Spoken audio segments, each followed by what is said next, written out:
नमस्कार, मैं रचना Sharma चढ़ीगढ़ dam TV देख रहे सभी दर्शकों का स्वागत करती हूं। आप देख रहे हैं हरियाणा के समाचार। समाचारों की शुरुआत से पहले एक नजर आज की मुख्य सुर्खियों पर।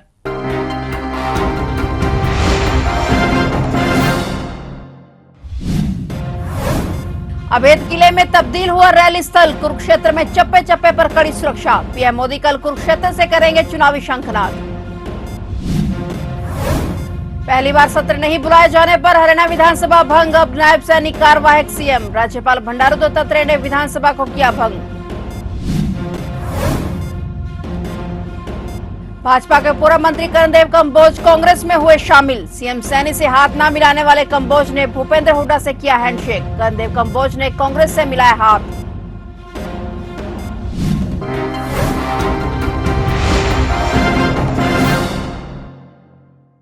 और अब समाचार विस्तार से।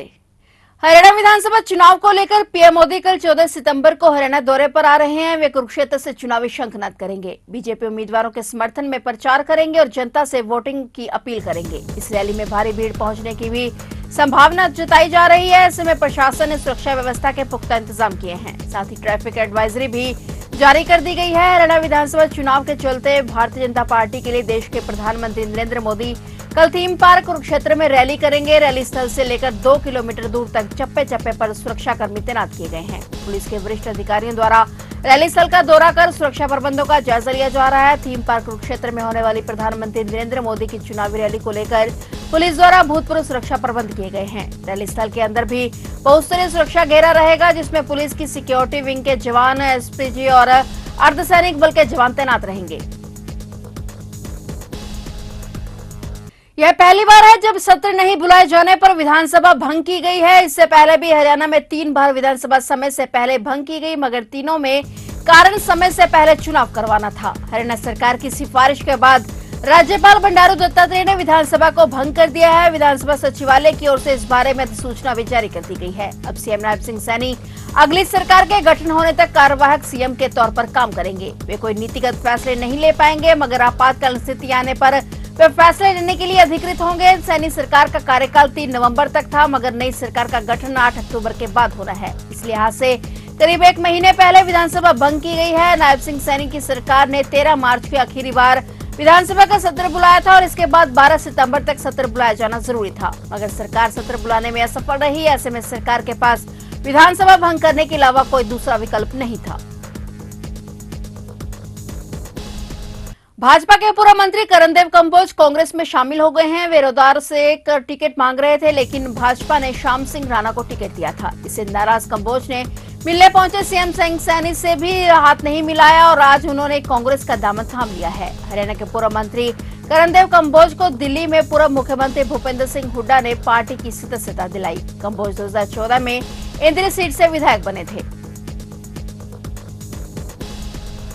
दिल्ली के सीएम अरविंद केजरीवाल को सुप्रीम कोर्ट से जमानत मिलने पर आप प्रदेश अध्यक्ष डॉक्टर सुशील गुप्ता ने कहा कि अंत में सत्य की जीत हुई। भाजपा ने बहुत परेशान करने की कोशिश की। एक झूठे फर्जी केस के अंदर सुप्रीम कोर्ट द्वारा जमानत देने के बाद उन्होंने सुप्रीम कोर्ट का धन्यवाद किया और सभी को बधाई दी। उन्होंने कहा कि दिल्ली के माननीय मुख्यमंत्री और ईमानदार नेता अरविंद केजरीवाल को सुप्रीम कोर्ट से जमानत मिलने पर सभी देशवासियों और आम आदमी पार्टी के परिवार को शुभकामनाएं। उन्होंने कहा कि सुप्रीम कोर्ट ने जमानत देते हुए 2 टूक कहा है कि अरविंद जी को गिरफ्तार कर पावर का गलत इस्तेमाल किया गया था। अरविंद केजरीवाल के आने से सभी कार्यकर्ताओं में जोश और बढ़ गया है। विशेषकर हरियाणा में हम और ताकत के साथ इस चुनाव को लड़ेंगे।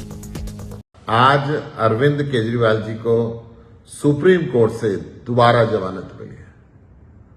पूरे देशवासियों को शुभकामनाएं, आम आदमी पार्टी के परिवार को शुभकामनाएं। अंत में सत्य की जीत हुई। बहुत भारतीय जनता पार्टी ने परेशान करने की कोशिश की।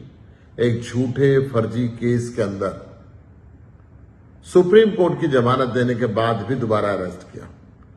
आज सुप्रीम कोर्ट ने भी कहा ये गलत है, पावर का गलत इस्तेमाल किया गया। अरविंद जी के आने से पूरे हिंदुस्तान में आज कार्यकर्ताओं के मन के अंदर खुशी है। हमारा उत्साह डबल हुआ है और विशेषकर हरियाणा में अब अरविंद केजरीवाल जी आएंगे और पूरी ताकत के साथ हम इस चुनाव पे लड़ेंगे। इस भारतीय जनता पार्टी की अहंकारी सरकार को जड़ से उखाड़ के फेंक देंगे। मैं अभिनंदन करता हूं, सुप्रीम कोर्ट के फैसले का स्वागत करता हूं। और आज जो हमें ताकत मिली है, इस ताकत का पूरा इस्तेमाल पूरे देश के अंदर होगा और हरियाणा के अंदर अरविंद केजरीवाल जी आएंगे, हमें और उत्साह के साथ चुनाव लड़ेंगे। यमुनानगर में सीआईए स्टाफ को बड़ी कामयाबी मिली। सीआईए टीम ने 33 किलो 900 ग्राम की चरस बरामद की है और इस चरस की तस्करी के लिए नाबालिग लड़कियों का इस्तेमाल किया जाता था। पुलिस ने इस संबंध में 4 लोगों को गिरफ्तार किया है।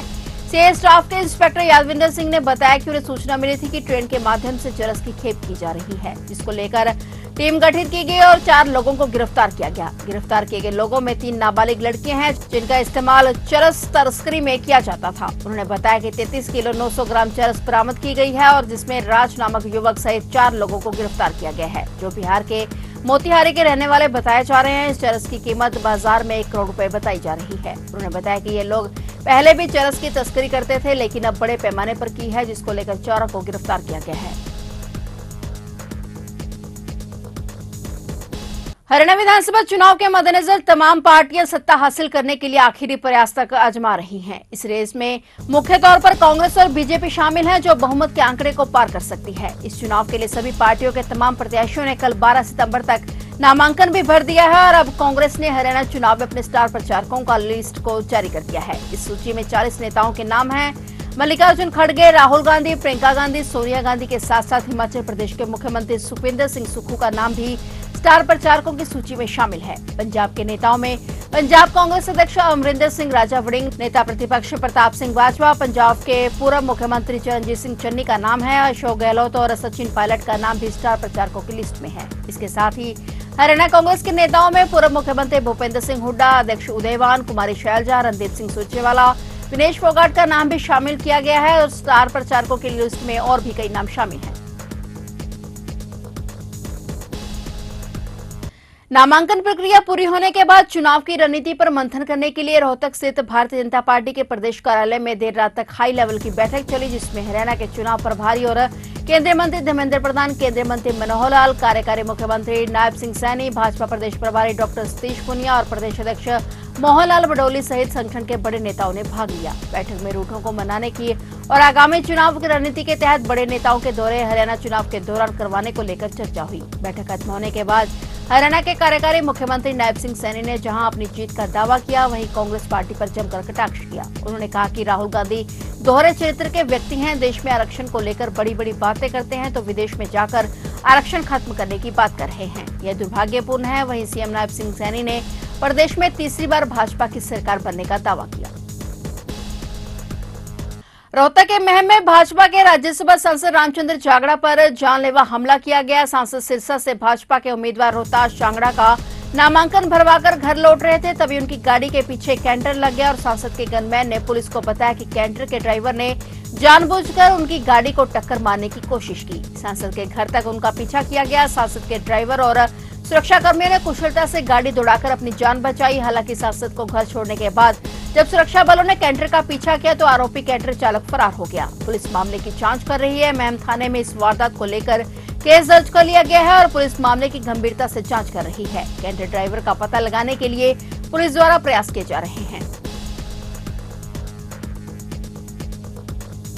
हरियाणा के कैथल जिले में गांव सतनाली, जिला महेंद्रगढ़ से 2 युवक अपने दोस्त फौजी परमिंदर को चंडीगढ़ छोड़ने जा रहे थे, तभी कैथल के गांव करोड़ा के पास निकल रहे नेशनल हाईवे 152 पर उनकी स्कॉर्पियो गाड़ी की ट्रक के साथ टक्कर लगी और तीनों की मौके पर ही दर्दनाक मौत हो गई। मृतकों में 35 वर्षीय कृष्ण, 25 वर्षीय सुदीप और 32 वर्षीय परविंदर फौजी है। जांच अधिकारी रामवीर शर्मा ने बताया कि युवक परविंदर भारतीय सेवा में लगा हुआ था, जो कि घर पर छुट्टी पर आया हुआ था। वो अपने दोस्तों के साथ स्कॉर्पियो गाड़ी में चंडीगढ़ की तरफ जा रहे थे। तेज बारिश के कारण रास्ते में ट्रक धीरे धीरे चल रहा था और तभी अचानक उनकी गाड़ी की टक्कर हाईवे पर चल रहे ट्रक से हो गई और मौके पर ही तीनों युवकों की मौत हो गई। फिलहाल तीनों युवकों के शव को जिला नागरिक अस्पताल लाया गया है और वहीं मामले की जानकारी पाकर पुलिस मौके पर पहुंची। पुलिस ने परिजनों को सूचित करके अपने आगामी कार्रवाई को शुरू कर दिया है।